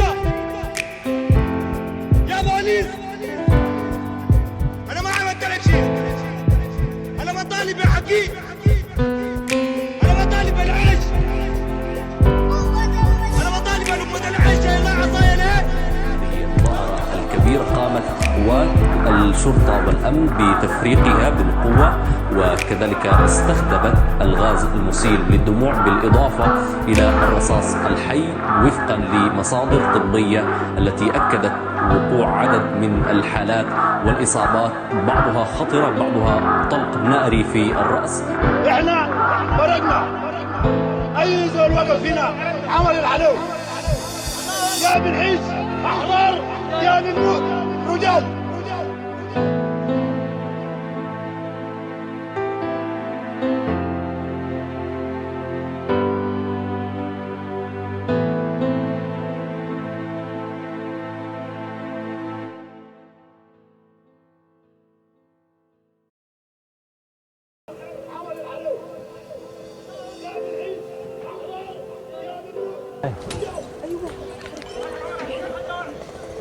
No.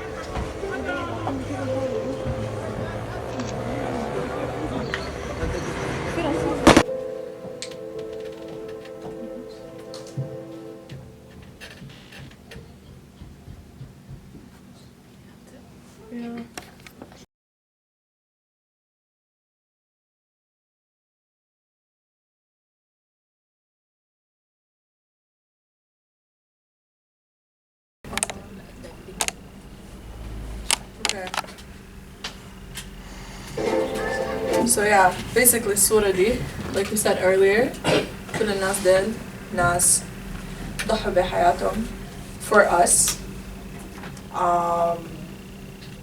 for البلد. والصورة is very ironic. I found it very funny لأنه عامل وشه كده زي الزول يعني قرفان وزهجان من البلد كده وخلاص مع إنه كل زول مطلع يعني محرق روحه and it's like he's just done with everybody. While all these people, like a compilation of all these pictures, are people that died because of him under his regime. So it's like, it's the perfect picture to put. Oh, this is a fraction of people that have done This is just a fraction of people. It's just recent people that have done Just zoom in. I don't know if you can like actually zoom in here, but I can see them. yeah, it's. Very moving. It's such a powerful picture. Very low up in your. And these are all like, this one right here. I don't know if you can تشوفها بس أنا شايفاه. I remember this guy's story was one of the first stories I read on Twitter. Lemon, they were saying like he got hit. They were taking him to mustashfa to kind of like يساعدوه because it was a bullet, and they didn't have the equipment to help him. بعد ذاك I don't remember the whole story. No, I just remember the picture because it's that picture they got him talking, saying like كان بيستشهد خلاص, like just saying, you know, like, you know.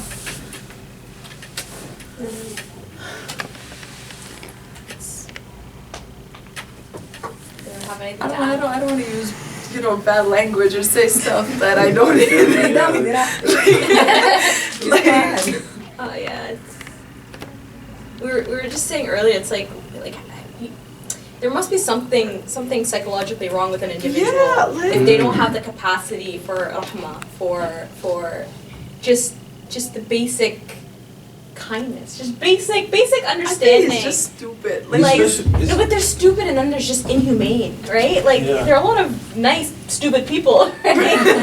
Like, you can be stupid and nice at the same. But like there has to be something حاجة فاكة or something off that you just completely lack compassion, mercy, love, kind. Like you know, you aren't born into this world being a hateful person. You're not, and it's. Just the fact that he can drop or have bombs dropped on people in the Nuba Mountains, and then when he has a press conference, nobody wants to show up, so he gets mad about that. Yeah.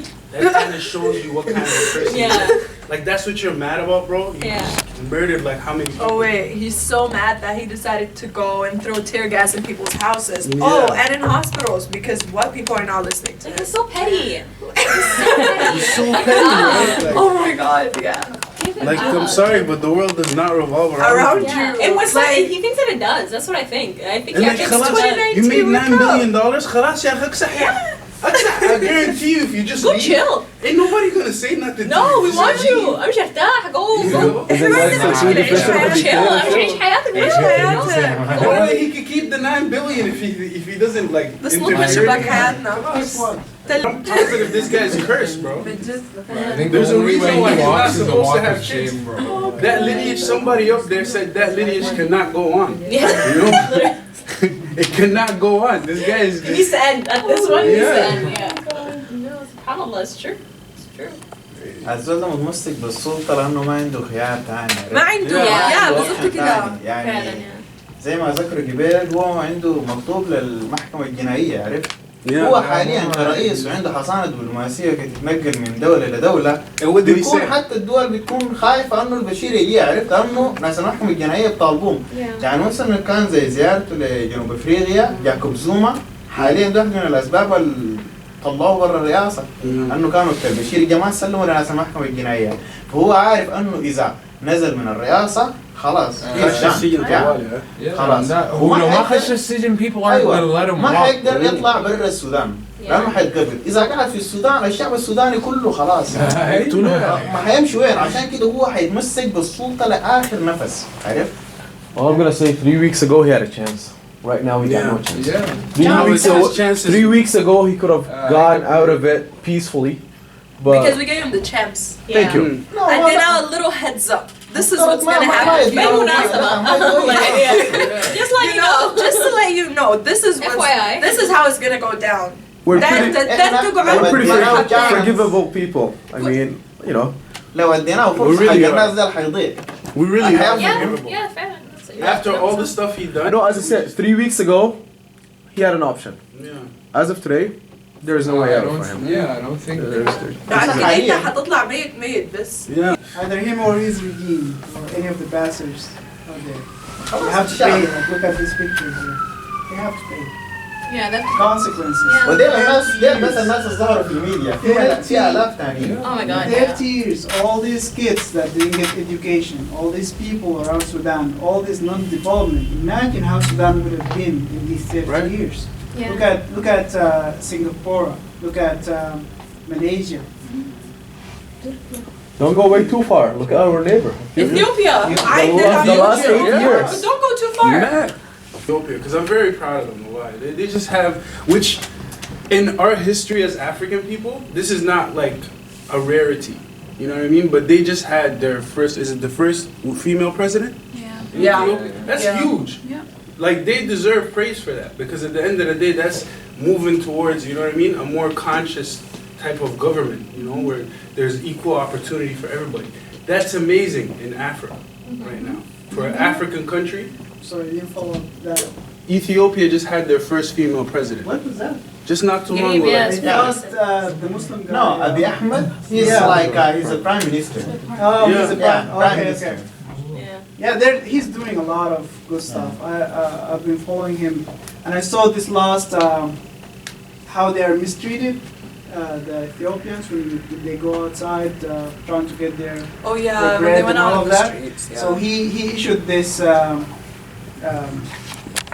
statement. He said we will return all our Ethiopian girls, women, everyone who's working outside, mistreated or whatever, and we'll bring them back to Ethiopia. And that was really, like, this something has to be done like ages ago. Definitely. Like, we see all these videos how people are mistreated in so many places. I don't want to say a certain place, but no, great point, man. yeah, like these are, like, we can take these as models. We need to do it as well, right? Like, look at Turkey, look at Malaysia, and all of that. And the time is now. The right time is now. We have to move. We have to act. Let's get this bread. Yeah. So our liberation is gonna be from Africa. I wholeheartedly feel that. Because eventually, this is one of the richest continents in the world, you know? If not the richest continent in the world. Can you imagine if all the African countries was just united? What would happen in that continent? Yeah. That's why they divided. Exactly. Strategic plan. Strategic historical plan. But this was great. I mean, I think the main thing to take away from this is that, you know, look, I don't even want to, let me just fast forward. I don't even want to, no. Almost getting bigger every time I fast forward. Okay, let me just get to a night. That's nice. I don't think it's to leave here with optimism, not to be pessimistic. Again, pessimism doesn't get us anywhere. Let's be optimistic. Let's keep the conversation going. Control the narrative, as you said, and just, I don't know, continue to just keep doing what we're doing and standing by them as much as we possibly can. There's really not much we can do other than that. Educate the world. Educate the world. Educate the world and let them know what's happening. Let them know why it's happening. Educate yourself first. Educate yourself first. Get Don't the kill the facts hashtag. first. Don't kill the hashtag. Kill the hashtag. And just, you oh, know, was it you asking about it earlier? It's right here. The Sudan revolts one? Yeah. It said Madinah Sudan. I don't know what it is. Anyways. Just for reference. Yeah, we'll send it somewhere. Yeah. We'll send it somewhere. But yeah, so for the Shabab Talk, so this was the first kind of topic. What do you guys... Sorry. Yeah, Just yeah, before we conclude this topic, just want to say a couple of things about the current topic we're still talking about. Ask yourself and demand an honest answer from yourself. What would you do to help? Yeah. All right. I'm gonna start off with contacting your MPs. All right. Contacting the Canadian media outlet, and before you do that, of course, you gotta educate yourself.